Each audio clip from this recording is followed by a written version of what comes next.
or religious term, I'll try to give you an English term to go along with it. If I don't do that all the time, please forgive me and just ask me about it later, if you don't mind.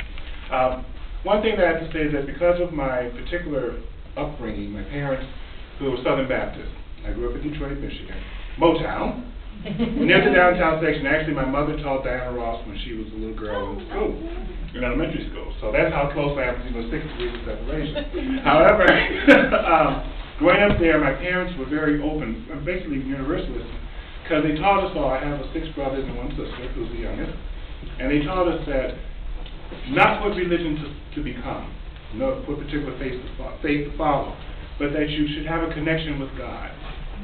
And so with that growing up, as a young child, I've been to synagogue, to a variety of different Christian faiths, went to Buddhist temple, I mean just a multitude, Hindu temple, things like that. So I was exposed to how people understood their world through their faith at a very early age. And then of course, in high school, before I went off to college, I said, well, I'm an atheist for now, and did that. But while in college, I got exposed to Buddhism, which I studied for several years in practice. And then from there, while I was studying Chinese, after I did my undergrad degree at Georgetown, languages and literature, so after 9 months I was immediately shot off to Beijing University nearly a quarter century ago. And while there, I got introduced to some Muslims from Western China. And we talked about it, and I went to the mosque there, and the Chinese, they did the lectures in both Chinese and Arabic, and the Chinese made perfect sense. So from that point, I continued to study, well, taking in information as it went along, and then several years later, I decided I would make the conversion, and I became fully Muslim and focused, but very much universalist in my heart, because I had been, also, I have to say, when I lived in San Francisco, I was a Quaker. Yeah, okay? So I had a wide array of different things. So let me jump straight into particular things I wanted to talk about very quickly.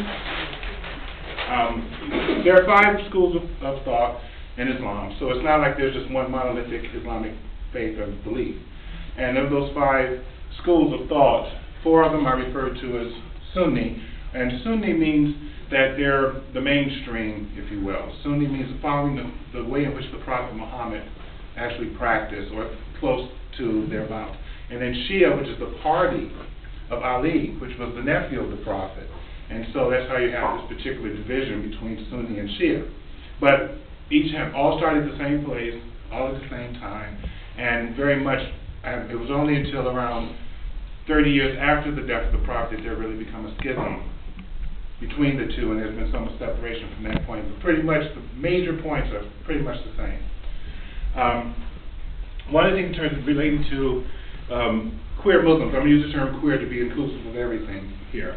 Queer Muslims, that throughout, historically, Prophet Muhammad, as both religious leader and also as governmental leader, he never had any legal cases or ever spoke out about homosexuality or for queer people. And what we've found historically is that what we refer to as hermaphrodites and or intersex, if you will, that larger term, that they were there and existed in Medina. However, there was never anything that was said about it, except for in terms of you should not be a cross-dresser to fool other people. Okay? So it's the issue of lying and fooling other people versus if you are different. And so often this is utilized by the mainstream to say that these are some of the things in which said that you can't be queer because of the faith, but that's their own human interpretation. We're going to talk about that in a moment. There were no legal cases that existed during the Prophet's time. There are a number of legal scholars, Islamic legal scholars, who have stated very clearly that the Prophet never had a legal case, or dealt with it as a religious leader. So we try to say, well, where did this hatred for homosexuality, queerness come from? Well, it was after the Prophet's death, and as Islam was starting to spread out from the Hijaz, or the Saudi Arabian Peninsula, moving towards the Zoroastrian Empire, the Persian Empire, as well as going into the Christian Empire, the old Byzantine Empire in Damascus. This is where they ran into these older and late antiquity religious sects. The temple of Isis and things that still existed at that time. And so when they ran into these places, they found men who were temple prostitutes. So they sent back the story and asked, a general sent back and said, what do we do with these people? And so it was a council, a political move, the Council Sahaba, and we don't know exactly how many were there, but we can estimate anywhere between 12 who were major people who were during the Prophet's time who knew him very closely. They were either tribal leaders and or educated people to whom that he turned to for counsel, or it's up to about 20, 25 of these individuals who were younger people who came as well.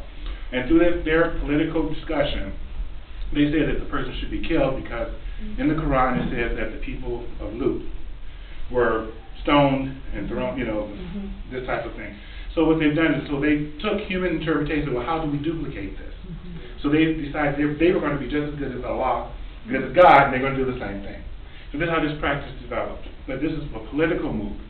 And so it's very important that people understand that this is not a divine dictate, because there's nowhere in the Quran that speaks negatively about being queer. It just does not.